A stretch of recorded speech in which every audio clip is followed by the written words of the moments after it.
येऊ मी एक आंदोलक म्हणून आणि एक आंदोलकाची भेट घ्यायची मला असं वाटलं. माझी व्यक्तिगत भेट आहे. त्याच्यानं ते म्हणतो ना, ते जेव्हा आपल्यातला माणूस लढतं तेव्हा ते राहिलं जात नाही आणि त्यांचं अभिनंदन केलंच पाहिजे. सरकार, पक्ष, पार्टी, राजकीय हा विषय बाजूचा आहे, पण लढणाऱ्या लोकांसोबत उभं राहणं गरजेचं आहे. शाबासकी दिली, शाबासकी दिली. प्रश्नच नाही, अभिनंदन करायला चालू. बरं, भाजप हा पहिले संजय सत्ताधारी मी पक्षाचे आता नेता म्हणून भेटलो नाही, मी एक आंदोलक म्हणून भेटलो आहे. तुम्ही अशी गफलत काही करू नका. मी नेता आणायचं आहे, मी बच्चू कडू म्हणजे नावात असतं कार्यकर्ता आहे.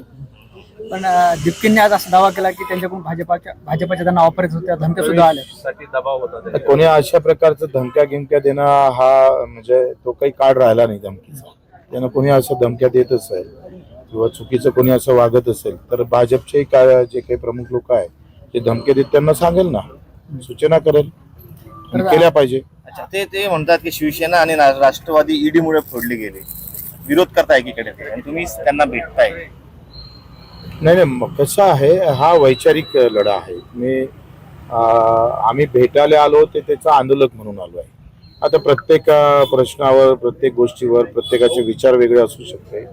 त्याच्यानं तुम्ही तसं म्हटलं म्हणजे असं तुम्ही करू नका, असं काही विटाळ थोडं असते काही राजकारणात. वैचारिक भूमिका वेगवेगळ्या असल्या, तुम्ही सांगा, आता 24 पक्षाचं सत्ता केंद्र आहे, एका विचाराचे आहे का ते? 24 पक्ष एकत्र होतं. आता आपल्या महाराष्ट्रात 3 पक्ष एकत्र येते. अगदी वैचारिक लढाई अलग गोष्ट आहे, सत्ता वेगळी गोष्ट आहे. महाराष्ट्रामध्ये पण आंदोलन करणार असं म्हटले, ते नीट पेपर फुटलेला आहे, सीटी. मला असं वाटतं का जे वाईट होत असत तर त्या सगळ्या संदर्भात आंदोलन करणं काही गुन्हा नाही आहे. आंदोलन करणं असं कुठं गुन्हा? आम्ही पण आंदोलनातून आलोय आणि मी आंदोलन करतोय. मला एखादी गोष्ट नाही पटली आणि सत्य सांगून होत नसेल तर आंदोलन करावंच लागेल. आणि आंदोलन करणं हा गुन्हा आहे का?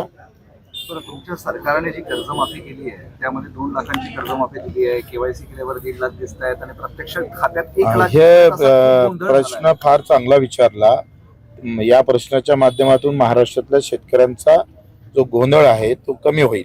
पहिली गोष्ट काय आहे का, ज्या मध्यवर्ती बँक आहे त्याला हेअरकट लावला नाही, राष्ट्रीयकृत बँकला लावला. कारण ज्या कमजोर बँक आहे त्यांना सरसकट हे केलं आहे, म्हणजे पूर्ण पैसे सरकारनं भरले. राष्ट्रीयकृत बँकमध्ये काय केलं, मुद्दल आता सरकारनं भरणार आणि ज्याच्यावरचं व्याज आहे ही राष्ट्रीयकृत माफ करणार. त्यांना मुद्दल दिसतं, यादीमध्ये काय येतं, मुद्दल दिसतं. आता व्याज का दिसत नाही? कारण ते बँक माफ करणार आहे, त्याच्यानं पैसे पूर्णच माफ होईल. पण गोंधळ म्हणजे दिसत अंतर, ते व्याज नाही तेवढं, मूळ रक्कम मधलं रक्कम कमी दिसते. नाही, लक्षात घ्या, कुठं काही तसा एकंदरीत सर्क्युलर काय आहे का, मुद्दल सरकार भरेल आणि त्याच्यावरचं व्याज आहे ते बँक माफ करेल, म्हणजे सगळंच माफ होईल. बँकेने फक्त असं सांगितलं व्याज तुम्हाला भरावंच लागेल. नाही, बिलकुल नाही. असं बरं गोंधळ वाढत नाही. कुठला मॅनेजर काही वागत असेल तर त्याच्या कानपडीत आणायला मी आहेच ना शिल्लक. ते बँकेला जेव्हा सरकार पैसे देईल तेव्हा ती बँक भरेल. नाही, असं नाही आहे. तुम्ही लक्षात घ्या का, हा विश्वासाची गोष्ट आहे ना. अगदी जेव्हा बँकेनं ती यादी, सरकारनं जी यादी बँकेला दिली, अर्थातच पैसेच दिले असा. त्याच्यानं असं कुठं झालंय का बाबा यादी दिली आणि सरकारनं पैसे दिले नाही. तर तसे छत्रपती शिवाजी महाराज आणि महात्मा फुले मध्ये काही नावं सुटले होते. ते काही 60-65 कोटीची तरतूद आता होणार आहे, पण ते दिल्या जाणार आहे, तर काही अडचणीत येणार नाही. मूळ मुद्दा समजून घ्यायची गोष्ट अशी आहे का, असं कुठं होत असेल का, मूळ रक्कम माझी कर्ज माझ्यावरचं 2 लाख आहे पण यादीमध्ये फक्त 1.5 लाख दाखवतं, तर हे त्याचं 1.5 लाख माफ होईल असं नाही, त्याचं पूर्णच माफ होईल. आगामी काळात दिपके शेतकऱ्यांसाठी सुद्धा आंदोलन उभं करणार आहेत, तुम्ही सुद्धा? चांगली गोष्ट आहे. मला असं वाटतं का शेतकरी हा विषय एका राज्याचा नाही, पूर्ण देशाचा विषय आहे. कारण जे पण धोरणं होतात ते केंद्र स्तरावर होते आणि त्याच्यामुळं तोही निर्णय अखेर जे कमी आहे, आंदोलन म्हणजे काय तर कमी आहे ते सरकारला दाखवून देणे, तो आळसा दाखवून देणे. आणि ते दाखवणं म्हणजे चूक आहे का? फक्त आता कोणी सत्तेतले माणसं, मी आता विधान परिषद मध्ये गेलो, मी विधान परिषद मध्ये दाखवतो. जे विधान परिषद मध्ये नाही, खासदार नाही, आम्हाला ते रस्त्यावर येऊन दाखवतोय. मला तुम्ही मीडियावाल्याला, तुम्हाला मला हे समजत नाही. आंदोलन म्हणजे गुन्हेगार, म्हणजे तुम्ही असं त्याला गुन्हेगार करून टाकलं का? असं करणार काय, तसं करणार काय, असं होणार का, मग तुम्ही अडचणीत येणार काय?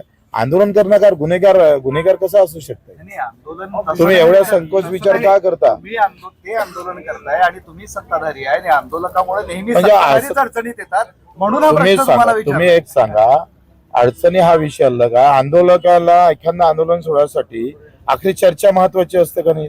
मग एखादं आंदोलन आणि सत्तेधारी एकत्र येतात मग त्याचा अर्थ हा चर्चेचा मार्ग म्हणावा का? नाही, चर्चा संपलं. आंदोलन आता ते राजीनामा झाला. माझा असा विचार आहे का ते आता यंत्रणा मजबूत झाली पाहिजे, कारण परीक्षा ह्या तत्व सगळे वापरूनच झाल्या पाहिजे. कुठल्याही परीक्षेकर्त्याला असं वाटलं नाही पाहिजे का माझ्याजवळ पैसा आहे, लग्न आहे म्हणून मी लागू शकत नाही, असं होता कामा नये. आणि त्या कणखोरपणे पालन केलं पाहिजे, कारण आता युवकांसमोर शासकीय नोकरीशिवाय दुसरा आहे काय? उद्योग नाही आहे, शेतीला भाव नाही आहे. म्हणजे हाय ती नोकरी जर आम्ही पाहतोय व्यवस्थित भेटत नसेल तर वाद ते आंदोलन करावंच लागेल, केलंच पाहिजे. आज आपने अभिजीत जी से मुलाकात की, क्या कहेंगे? मैं अभिनंदन करने जो राहत मिलेगी देश के युवाओं को, तो मुझे अच्छा लगा. मैं व्यक्तिगत रूप से उनका अभिनंदन करने आया हूँ.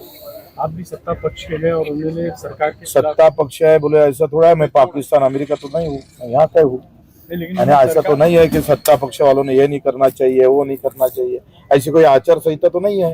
आप भी- अगर है भी तो भी पोची गुड़ तोड़ने वाला है. आप भी आंदोलन में से आए हुए नेता है।